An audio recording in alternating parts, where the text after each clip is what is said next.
Ciao a tutti, benvenuti a un nuovo video del canale Labirintando con Iana. Io sono la vostra Iana Sagoga di fiducia. Benvenuti, sono molto felice. I video da quando ho ricominciato stanno andando molto bene. Sto ricevendo un sacco di vostri commenti che mi piacciono moltissimo, sono davvero molto felice. Ho avuto anche possibilità di avere degli scambi con voi che mi seguite, scambi molto profondi, quindi vi ringrazio di cuore, siete fantastici. Io ovviamente nello scorso video del martedì, cioè guida mediatica per autostoppisti, ho voluto essere un pochino, diciamo, come hanno detto in sardo, a zezzegar gruppo e osso, cioè sono andata lì proprio a gamba tesa, sì. È vero, ho fatto questo per manifestare proprio quanto mi ponga in modo positivo alla sgradevolezza di coloro che sono molto molto annoiati, molto scallonosi nella loro vita e non hanno niente da fare che rompere le palle alla gente che sta facendo le sue cose, bene, male, le sta facendo, poi si migliorerà col tempo. Le critiche costruttive sono sempre gradite, questo ci tengo a sottolinearlo perché non sia mai che dopo l'ultimo video insomma si pensi che non sopporto alcun tipo di commento che non sia che bella, brava, ti adoriamo, non è così.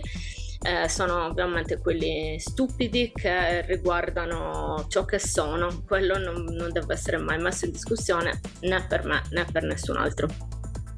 Allora, cosa facciamo oggi? Oggi io vi volevo parlare di nuovo di pratiche, perché comunque sì, si prende piega, si parla di web, pieghe antropologiche, però diciamo che io comunque sono un'operatrice tradizionale, sono un'operatrice esoterica, studio esoterismo da tantissimi anni, mi occupo di questi argomenti da quando non erano di moda su TikTok, da molto molto tempo prima.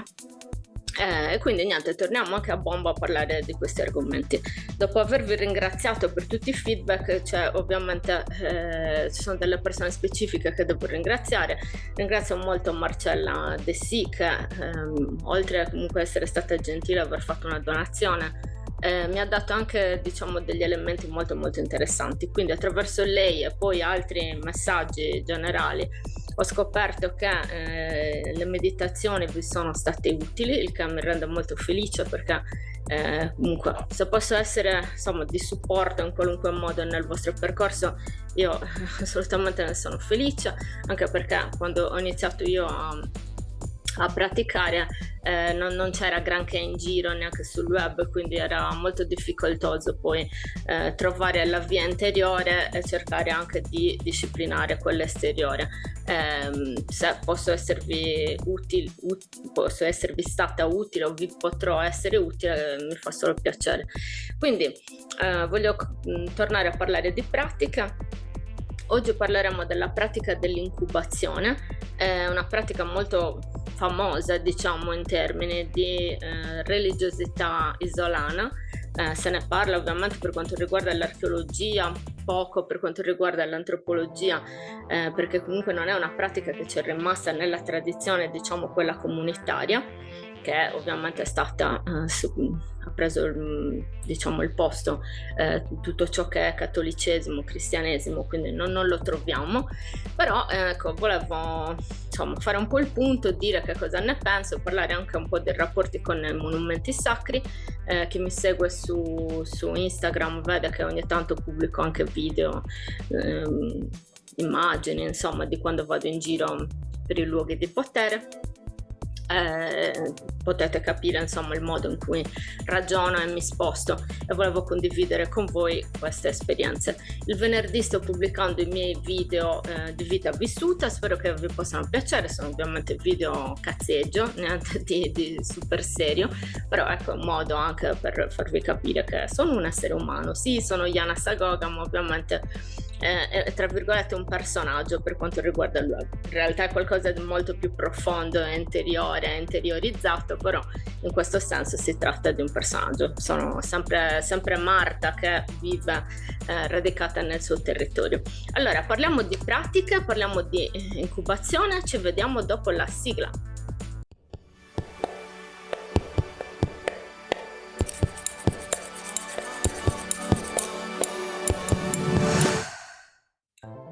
Eccoci qua. Allora, io farò un video abbastanza a braccio, ragazzi, perché non è che posso stare lì sempre a farvi le slide, eccetera, eccetera, a trattarvi come se, insomma, non foste in grado di prendere appunti mentali e visualizzare immagini che possono essere evocative.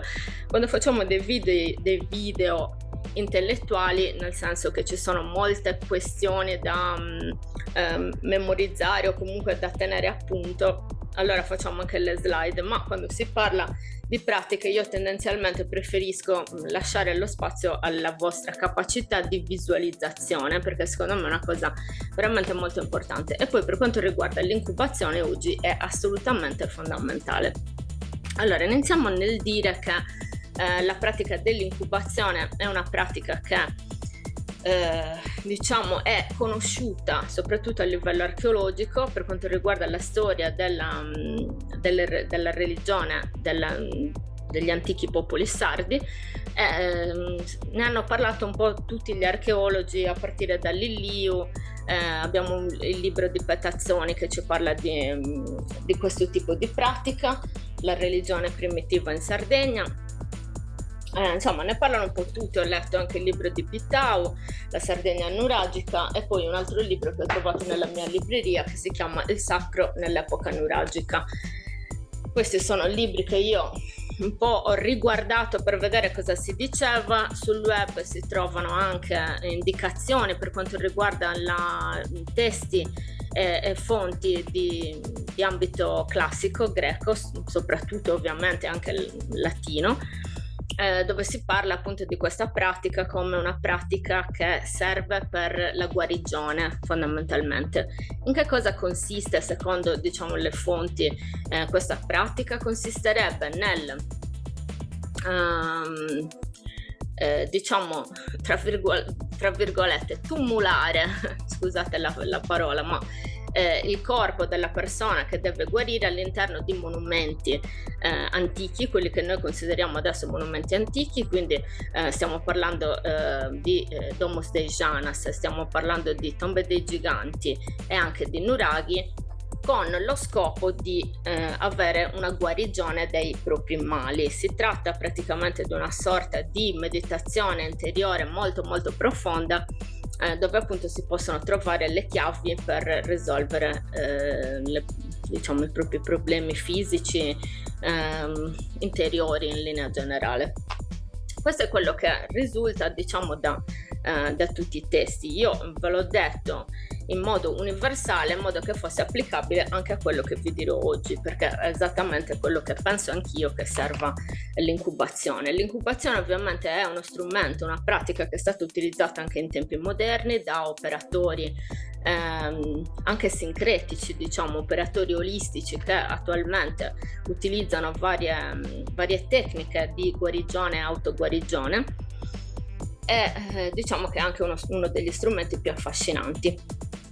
È uno degli strumenti più affascinanti perché va a toccare, diciamo, vari ambiti dell'allenamento sensoriale per quanto riguarda diciamo la capacità di ognuno di noi di sviluppare i propri talenti.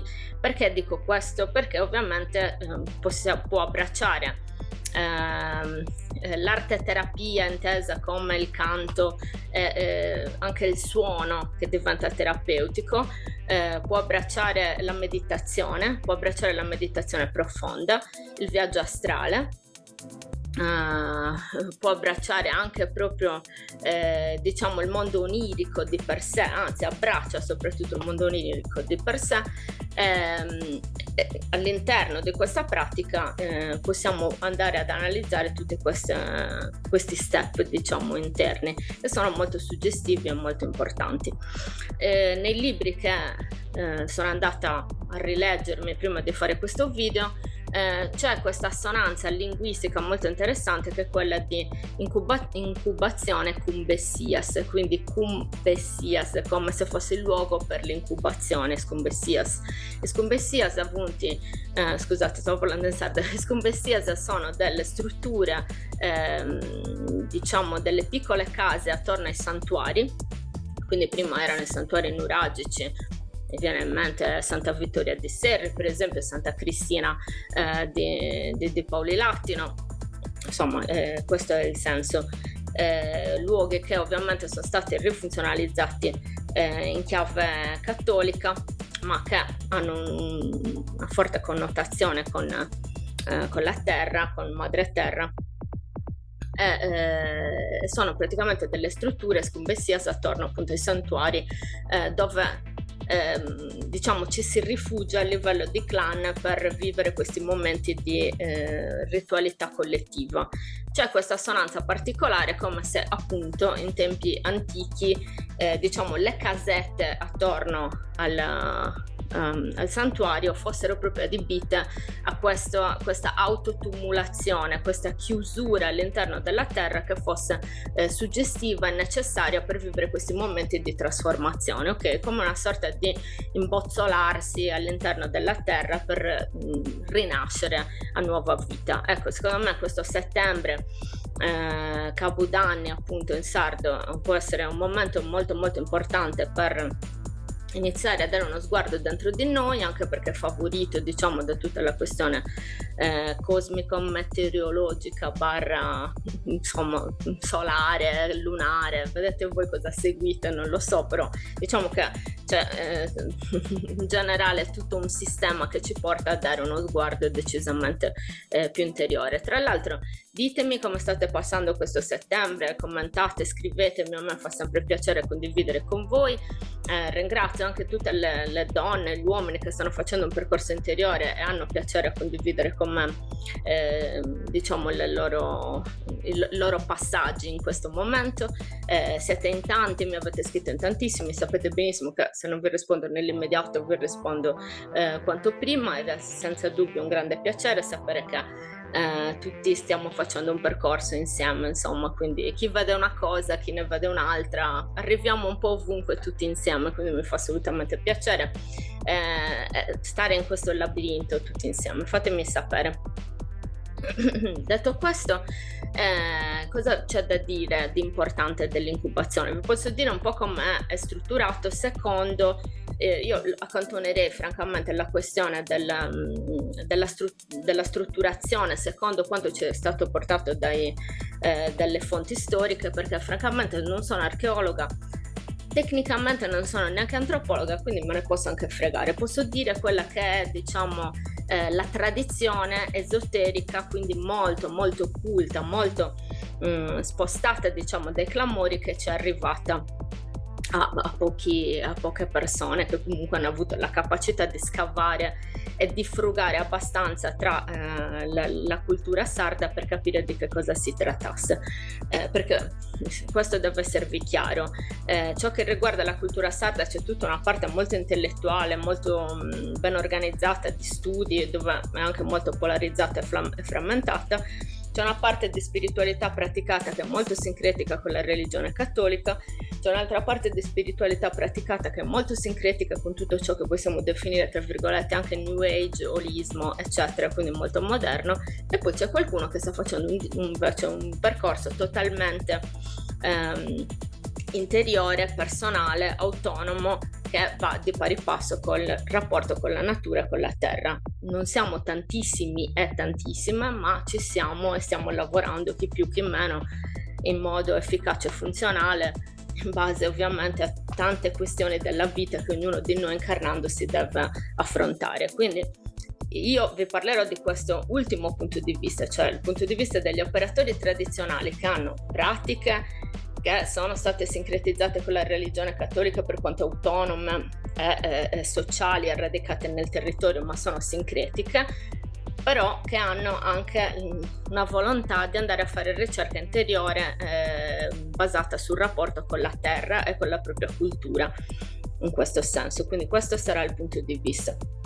L'incubazione è strutturata in questo modo. Allora, per quanto riguarda diciamo il luogo, vi devo dire questa cosa, cioè tutti, insomma, se ne parla, c'è chi parla di nuraghi, c'è chi parla di Domus dei Janas, c'è chi parla di tombe dei giganti. È molto a discrezione personale, cioè quella è una questione anche di risuonare con l'energia di un territorio specifico, con un monumento specifico, risuonare con quella tipologia specifica di monumento. È tutta una serie di questioni varie ed eventuali, cioè non vi posso dire guardate preferite una Domus Dei Janas, perché se sei un uomo alto 2,10 m dentro una Domus Dei Janas non ci stai, quindi vai in una tomba dei giganti sicuramente, o vai in un nuraghe. Poi dipende, perché ovviamente dipende, cioè in realtà le incubazioni si possono fare un po' ovunque, cioè andare in un luogo e entrare dentro di sé si può fare ovunque senza problemi, però l'incubazione vera e propria secondo me va fatta al buio, quindi dobbiamo trovare dei luoghi che sono al buio. Luoghi prediletti sono assolutamente Domus Dei Janas e tombe dei giganti. Perché? Perché sono state appunto anche etichettate come necropoli di varia funzione, ma la questione è che comunque ti permettono di trovarti fisicamente in un luogo che sia una porta con la terra. Questo è il senso, cioè quando si tratta di un luogo dove c'è uno scavo a pieno contatto con la terra, la funzione tendenzialmente è questa, quindi la terra è soprattutto il nostro corpo, la nostra manifestazione fisica in questo pianeta, quindi la capacità proprio fisica di entrare nella nostra interiorità fisica e poi ovviamente accadere tutti gli altri aspetti più spirituali. Quindi ecco, i luoghi sono questi. Vi posso dire io personalmente ovviamente preferisco i Domus Dei Janas perché proprio sono casa mia, cioè io mi sento a casa. Quando arrivo lì ci sono quei buchi, che bello, voglio entrare dentro questo buco e rimanerci per sempre, cioè proprio tornare nel grembo di mamma. Ecco, chi è sardo sa benissimo che noi abbiamo la tendenza a usare insomma un insulto che è torranci in sugunnu, che vuol dire letteralmente insomma torna nell'utero di tua madre, anzi torna nell'utero generico, perché non si sa, ma la mamma meglio non cercarla, è sacra soprattutto se è mia, però il senso è questo. Abbiamo questa tendenza comunque a trovare come la soluzione di tutti i mali all'interno dell'utero materno, fondamentalmente. Questa è la matrilinearità recondita nella nostra cultura. Ecco, io sento questa necessità, ovviamente quando ho bisogno proprio del contatto con la terra per ritrovare anche la mia interiorità, vado ovviamente in un luogo dove ci sono Domus Dei Janas che possano essere anche comode, ben raggiungibili, dove che siano anche curate, perché ovviamente ci sono luoghi meravigliosi dove io sono andata, dove andiamo con piacere, però sono nascosti all'interno delle boscaglie, all'interno dei territori, spesso anche territori privati. Ecco, io sardi e non vi consiglio di cercare luoghi che sono segnalati, che sono curati, che sono tutelati e valorizzati, perché è un bene per tutti quanti questo, ecco. Poi dal punto di vista energetico voi mi direte sì, ma questi luoghi sono molto più sporchi. Non è detto che siano molto più sporchi perché sono valorizzati e tutelati. A volte le grandi cazzate energetico-esoteriche le fanno più nei luoghi nascosti dietro alle boscaglie piuttosto che nei luoghi che sono tutelati e valorizzati, perché ovviamente c'è più possibilità di incontrare delle persone che appunto tutelano e valorizzano quei luoghi. Quindi occhio, cioè, secondo me per i neofiti soprattutto è meglio che si utilizzino dei luoghi risaputamente ben curati, ben tenuti. Ovviamente vi invito a curarli e a tenerli bene a vostra volta. Non si tratta soltanto di buttare le cartacee, la plastica eccetera, si tratta anche da un punto di vista energetico andare lì con una pulizia interiore, in termini proprio di approccio, del rispetto del luogo e dei guardiani elementali di quel luogo, anche perché i guardiani elementali di quel luogo, se si rompono i coglioni, altro che aglio nell'ano, che dico io, lasciate perdere. Quindi insomma andare lì con una predisposizione sicuramente umile e di approccio ospitale sicuramente è molto molto più funzionale per tutti quanti. Allora, dicevo questo, facciamo finta che andiamo dentro una Domus de Janes, ok? Perché palesemente non sono alta 2,10 m, quindi io ci sto benissimo lì dentro, quindi io ho necessità, perché non so, un periodo difficoltoso, un periodo dove ho problemi a a lavorare nel mondo onirico, è un periodo che ho un dubbio e vorrei delle risposte interiori, sto male fisicamente, non capisco che cosa il mio corpo mi sta dicendo e decido di andare a fare questo rito dell'incubazione. Vado in una Domus de Janes, ne scelgo una anche a secondo appunto l'interiorità, come vi ho spiegato prima, ispirati dalla diciamo da quel senso interiore che ci dice ciò che è bene, ciò che non è bene, o ciò che è funzionale, ciò che non è funzionale per noi in quel momento specifico. Mi appropinco lì e tendenzialmente ci sono vari modi di approcciarsi. Se si è neofiti si può semplicemente andare lì e fare una meditazione in cui si entra interiormente al buio, magari anche di giorno. Io vi dico sempre il pomeriggio è diciamo l'orario migliore della giornata quando si incomincia a fare questo tipo di percorsi. Attraverso una meditazione magari anche guidata, se volete usare le mie, ne sono molto felice. Tra l'altro sta arrivando una meditazione tutta in sardo, per i sardi, ovviamente se lo volete sentire vale anche per i non sardofoni. Non la tradurrò, ve lo dico, perché perde completamente tutto il senso altrimenti tradurlo, cioè anche le sonorità che vi devono arrivare secondo me. Quindi se volete utilizzare le meditazioni guidate che ci sono nel mio canale, io ve ne sono molto grata. Se no, se avete delle meditazioni specifiche, musica specifica che ascoltate voi, va benissimo tutto. Se andate in crica con altri amici che suonano i bonghetti e cose varie, va benissimo ugualmente. Vi ricordo sempre, vi sollecito ad avere grande rispetto. Se è evidente che gli elementali non sopportano i vostri bonghetti, non sopportano determinate pratiche, non proseguite, tanto è chiaro, perché gli elementali parleranno in modo molto chiaro in questo senso, sempre se avete la capacità di ascoltare, altrimenti vi portate la vostra onda appresso, poi non lamentatevi se nelle settimane successive avete questa sorta di prurito interiore, eritema interiore, non capite come mai. Con tutta probabilità sono gli elementali che sono girati di palle. Quindi occhio, cioè prudenza, attenzione, presenza, cioè bisogna stare fermi nel qui e ora e analizzare tutte le dinamiche. Tornando a bomba, quindi se si entra all'interno di questi luoghi si trova un posto comodo, una posizione comoda. Serve assolutamente il silenzio, potete utilizzare insomma tutte le tecniche che volete che siano rispettose del tipo di energia che si trova in quel luogo specifico, e poi pian piano si inizia a entrare dentro di noi.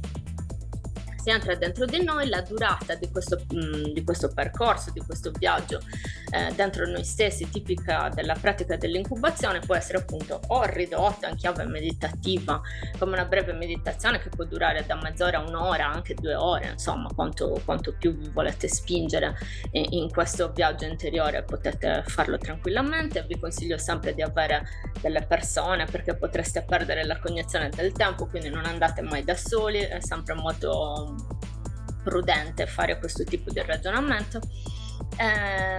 Mentre diciamo l'incubazione più avanzata riguarda tempistiche decisamente più lunghe. Per quanto riguarda la pratica più lunga, io direi o una notte o tre notti. Il senso è questo, quindi in caso vi potreste pure accampare d'estate. Ovviamente d'estate è meglio perché le temperature, soprattutto all'interno della terra, sono più fastidiose, diciamo, in stagioni non estive. Ecco, o una notte o 3 notti.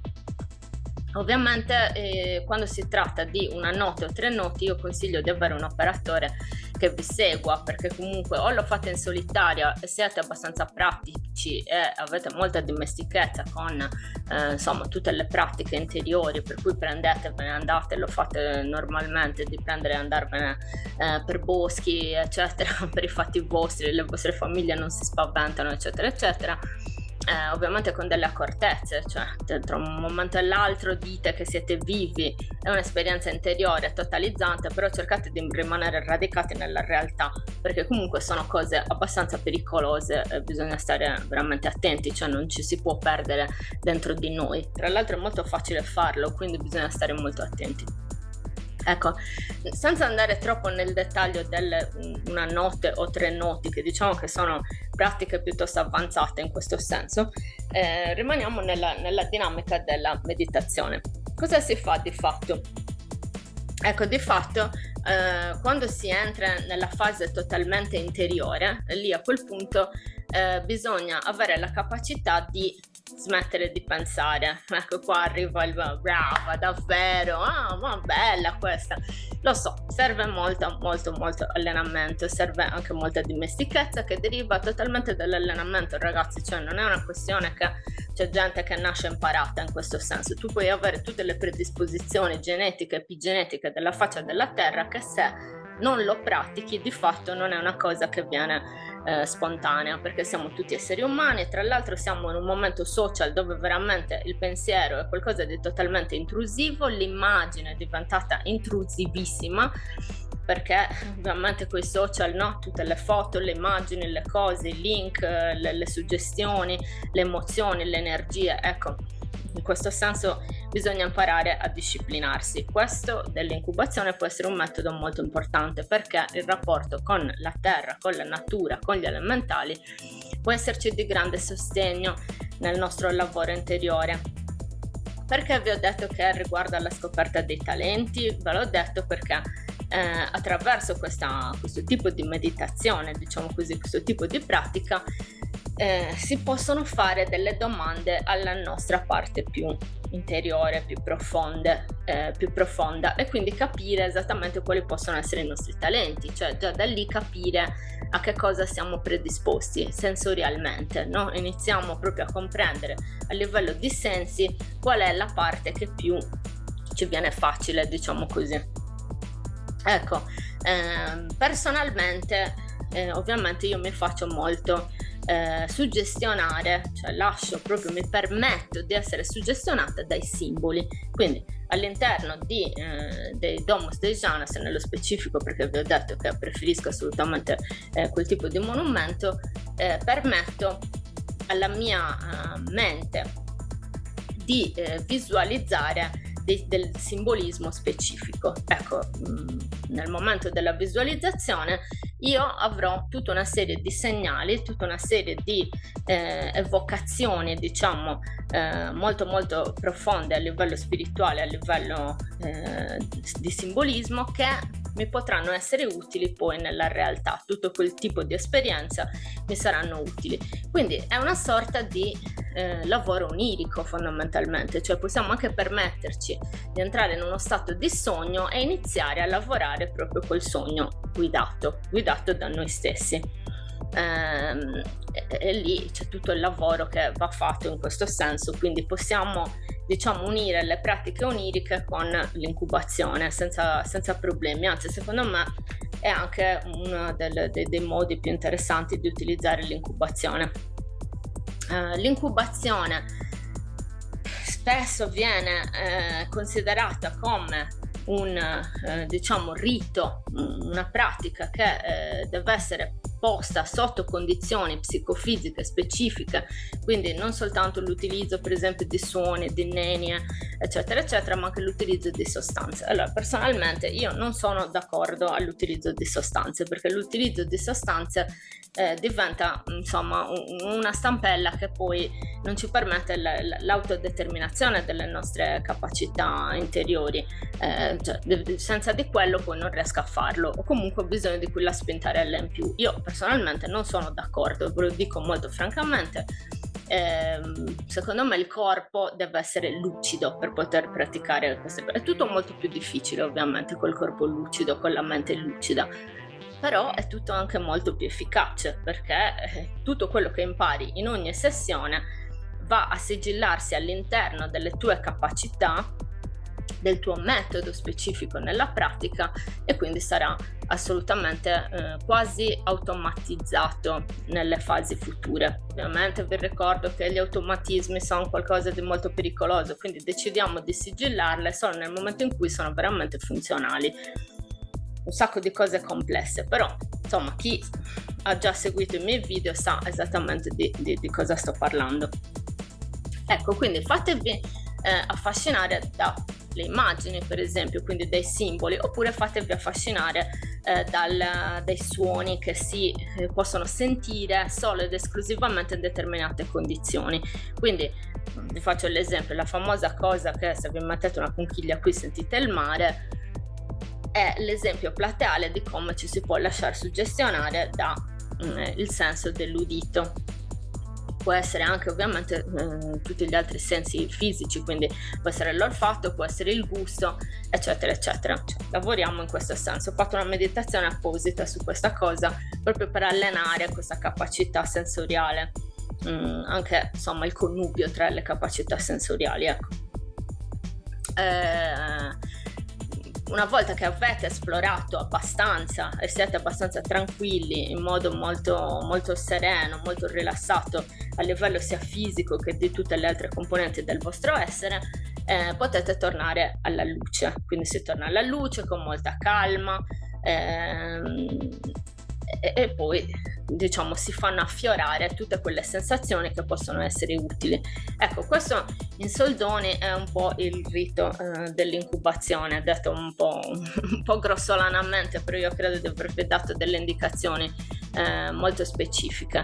Quindi ribadisco che bisogna stare molto attenti per tutta una serie di cose, cioè siate prudenti, ecco, anche queste, diciamo, le pratiche non devono essere incoscienti, devono essere comunque ben organizzate e ben strutturate. Poi l'esperienza sensoriale all'interno della meditazione, quindi del rito vero e proprio, quello sono questioni personali, assolutamente personali, e nessuno ci deve mettere becco. Riguardo al metodo, affinatelo piano piano, poi ne possiamo parlare meglio, però sappiate che comunque sto creando appunto una meditazione tutta in sardo che servirà proprio per darvi una mano in questo senso. Per quanto riguarda l'incubazione, in linea generale penso di avervi detto tutte le cose più importanti, quindi vi ricordo assolutamente di cercare il rapporto con la natura, di cercare il rapporto con la terra e con gli elementali, al di là dei monumenti antichi. Queste cose si possono fare ovviamente anche in monumenti antichi di altri popoli italici, quindi non è necessario per forza farla in Sardegna. Sono, diciamo, probabilmente in Sardegna si è riportato questo tipo di pratica, c'è stata una tradizione di questo tipo di pratica, ma insomma la terra, tutta madre terra è curativa in questo senso, non c'è bisogno di venire in Sardegna per poterlo fare. Anzi, io vi consiglio di trovare luoghi che siano collegati al radicamento genetico che portate in voi stessi, perché vi verrà molto più facile, che c'è un collegamento energetico armonico di quel tipo di risonanza che è immediato. Quindi fatemi sapere se decidete di fare questi riti, mi raccomando, le pratiche vanno fatte con intelligenza, siate abbastanza organizzati, ecco, cioè organizzatevi, non fate le cose da soli, non lanciatevi in svarioni senza aver organizzato niente, fate le cose fatte bene e lavorate sulla vostra sensorialità in questo senso. Poi ne riparliamo, vediamo se può esservi stato utile, soprattutto in questo Capodanno, che insomma è un nuovo inizio.